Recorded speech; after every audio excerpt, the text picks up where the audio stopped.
Comme je disais tout à l'heure, j'en veux un peu aux Mayas d'avoir choisi le 21 décembre, qui est la date du premier jour de vacances scolaires.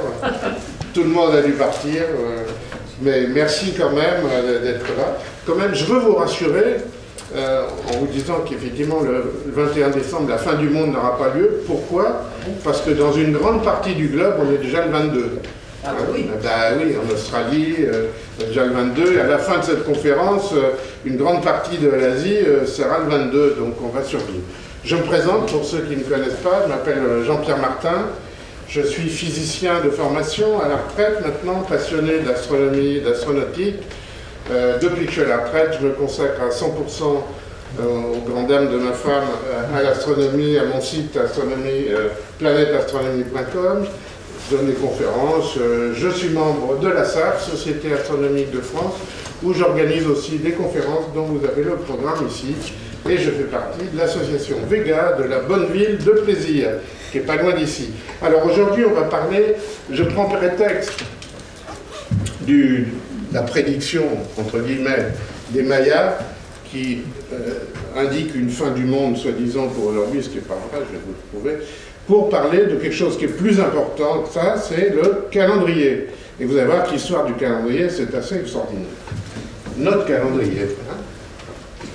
Alors, hop, il faut, avant l'histoire du calendrier, il faut quelques notions de base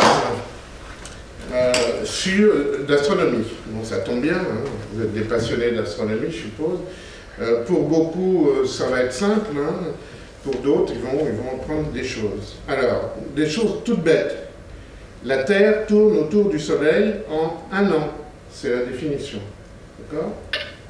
Et elle tourne sur elle-même en 1 jour. Ça aussi, c'est la définition. Alors, la Terre tourne sur elle-même, je repasse là. Vous voyez dans quel sens elle tourne? Elle tourne dans le sens contraire des aiguilles d'une montre. CCW en anglais, hein. Je vous dis ça parce qu'on trouve souvent ces termes dans Internet, hein, counterclockwise, ou sens direct, au sens mathématique du terme. Elle tourne sur elle-même autour de ce qu'on appelle la ligne nord-sud en 23 heures, 56 minutes, 4 secondes. Ah, déjà ça change. Il y en a qui croyaient que c'était 24 heures, pas de chance. Hein. Et autour du Soleil, donc elle tourne aussi dans le sens direct, donc sens direct, c'est-à-dire sens contraire des aiguilles d'une montre, en 1 année.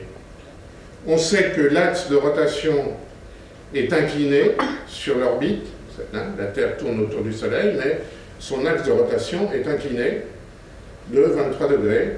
C'est cet axe, c'est cette inclinaison qui va donner naissance au phénomène fondamental des saisons. Il y a 80% des gens qui ignorent à quoi sont dues les saisons. Il y en a beaucoup qui pensent que les saisons sont dues parce que, par exemple, en hiver, le Soleil, la Terre est un peu plus loin du Soleil et en été un peu plus près. Hein. Vous savez que l'orbite terrestre, ce n'est pas un cercle, c'est une île. Pas de chance, c'est le contraire.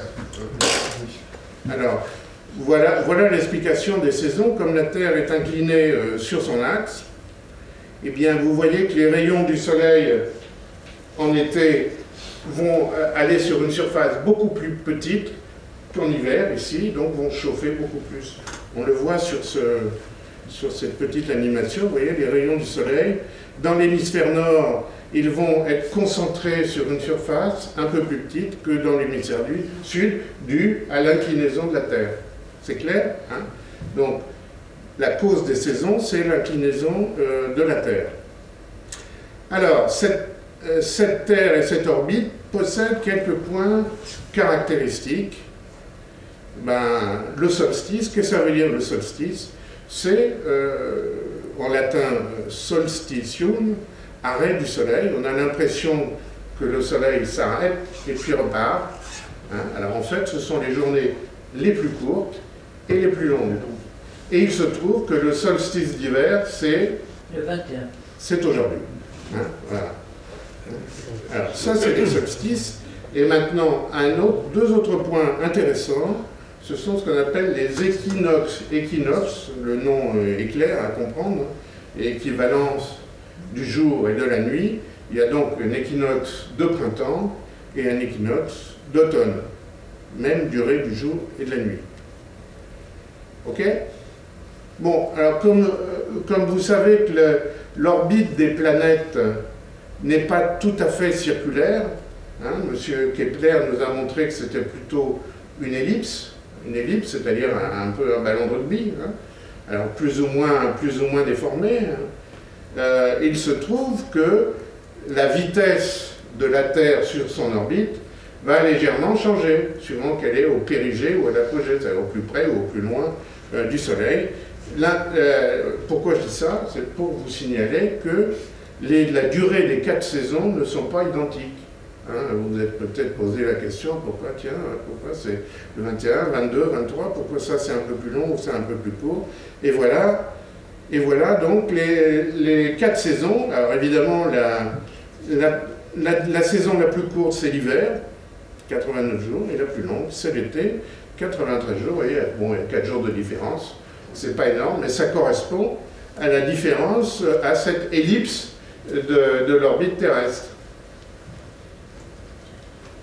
Alors, en fait, ces saisons ont été très importantes dans l'histoire de l'humanité parce que ça a permis à nos ancêtres d'essayer de retrouver une régularité dans le temps. Alors, par exemple, à l'époque des Égyptiens, il était très important de définir la crue du Nil. Quand se produisait la crue du Nil, vous savez que le Nil, c'était très important pour les Égyptiens, il était très fertile, ça déposait des limons, etc. Ça faisait vivre tous les Égyptiens le long du Nil. Et évidemment, après la crue du Nil, le Nil, une fois retiré, il fallait retrouver les champs qui appartenaient aux paysans, d'où la notion d'invention de la géométrie, pour retrouver les champs. Tout ça, c'est pas gratuit, hein. C'était pour que l'État égyptien puisse percevoir des taxes foncières, hein, bien sûr, hein. Toujours le fric. Hein. Bon, l'homme a utilisé le Soleil ou la Lune pour mettre au point une méthode d'évaluation du temps à long terme. Alors, on va voir on va étudier les mouvements de notre planète. Alors ça, c'est intéressant. Il fait chaud. Ça. Alors, voilà le Soleil, la Terre. La Terre tourne autour du Soleil dans ce sens-là, hein, et elle tourne sur elle-même dans ce sens-là. Vous vous rappelez, les deux dans le sens direct. Alors, regardez le petit Père Noël qui est là. Vous voyez? Le petit Père Noël, il regarde les étoiles et le Soleil en même temps. Ok? Il y a des étoiles qui sont très loin, puis il y a le Soleil qui est beaucoup plus près. Hein. On part du principe que les étoiles sont beaucoup plus loin que notre Soleil. Alors la Terre tourne sur elle-même. Elle tourne, tac, tac, tac, tac, tac. Mais en tournant, elle tourne aussi autour du Soleil. Et vous voyez le petit Père Noël, et voilà, au bout de 23h56, il retrouve la même position par rapport à la même étoile qu'il visait. C'est ce qu'on appelle le temps sidéral. Sidéral, sidère, étoile. D'accord? 23h56. Mais il n'est pas encore arrivé à la même heure par rapport au Soleil. Vous voyez, il faut qu'il bouge de ce point-là à ce point-là. Vous voyez le deuxième petit Père Noël, là? Et là, pour cela, il lui faut en gros 4 minutes de plus. Hein? Et ça sera le temps par rapport au Soleil, le temps solaire. D'accord? Donc le temps sidéral par rapport aux étoiles et le temps solaire par rapport au Soleil, c'est ce temps-là qui nous intéresse, hein, puisque nous, on dépend de notre étoile, le Soleil. Et alors, est-ce que c'est clair? Vous avez compris, c'est important comme notion, ça. Hein? Donc, midi, qu'est-ce que c'est le midi quand on dit les midi solaire? Eh bien, c'est quand le Soleil est au plus haut dans le ciel, c'est-à-dire exactement au-dessus de votre tête. Vous savez, il fait ça, hop, midi, c'était là. D'accord? Alors, suite à ça, on va définir un jour-soleil moyen. Donc, le jour-soleil moyen, c'est entre deux passages à midi. C'est ça qui fait exactement 24 heures. Basé là-dessus, on va définir une année solaire, donc retrouver la même position par rapport au Soleil, 365 jours,24, ou par rapport aux étoiles, un tout petit peu plus. Et une année calendaire, c'est-à-dire celle que vous avez trouvée dans votre calendrier, eh bien c'est ou 365 ou 366, puisqu'on ne sait pas mettre les virgules dans les calendriers. Alors, maintenant il faut un point de départ.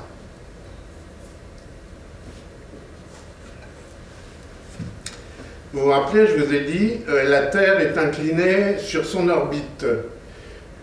Mais le plan des planètes, disons qu'il est horizontal, et la Terre des planètes, la Terre est inclinée de 23 degrés par rapport à ce plan. Le plan des planètes s'appelle l'écliptique. L'écliptique, c'est là où se produisent les éclipses. C'est comme ça que nos ancêtres l'ont appelé. Et ça, c'est l'équateur terrestre, qui fait un angle de 23 degrés par rapport à l'écliptique, par rapport au plan des planètes. Et ces deux orbites, ces deux plans se coupent en deux points. Donc un point ici et un point là. D'accord? Et bien un de ces points, celui qui va se produire au printemps, on va l'appeler le point vernal, peu importe comment on l'appelle, c'est en fait le point de départ, c'est le point de départ des coordonnées. Le point de départ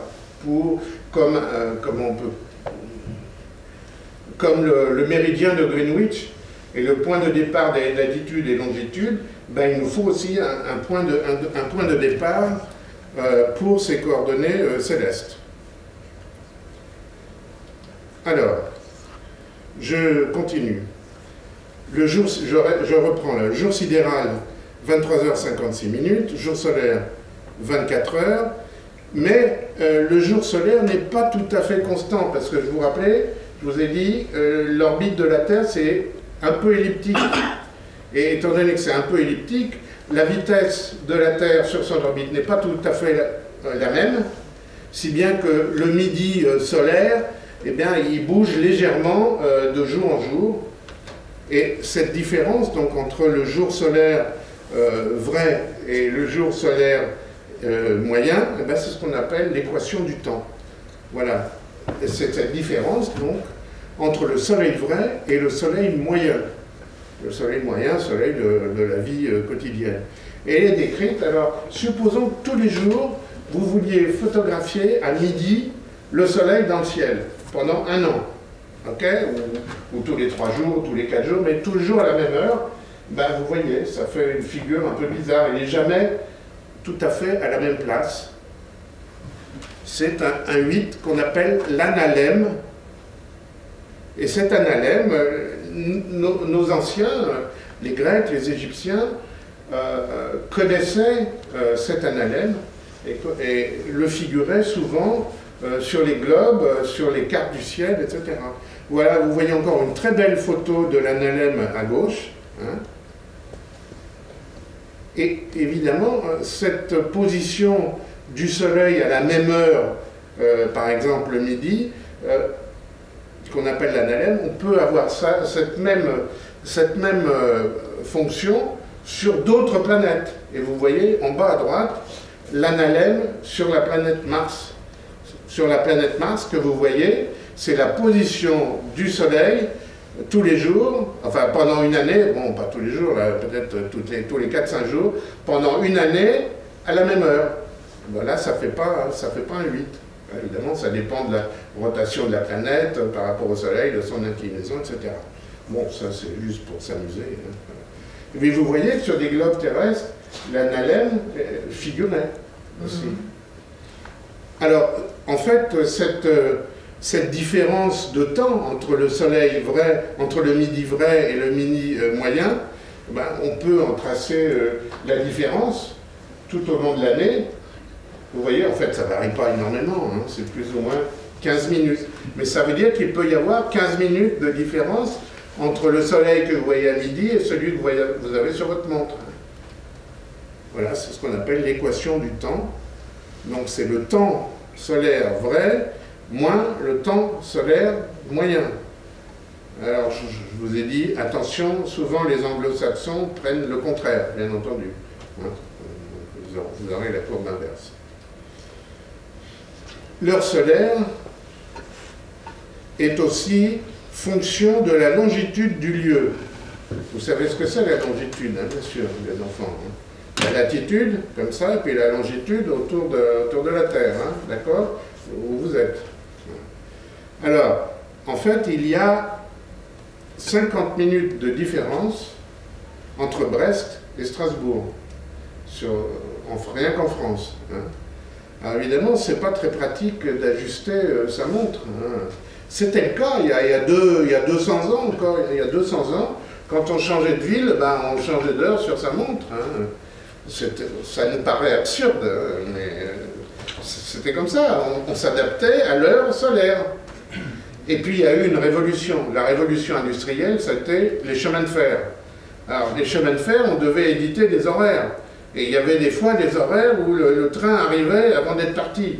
Hein, alors ça ne collait pas dans les horaires, donc il a fallu décider autoritairement que, par exemple, dans toute la France, il y aura un temps qui sera, une heure qui sera la même pour tous.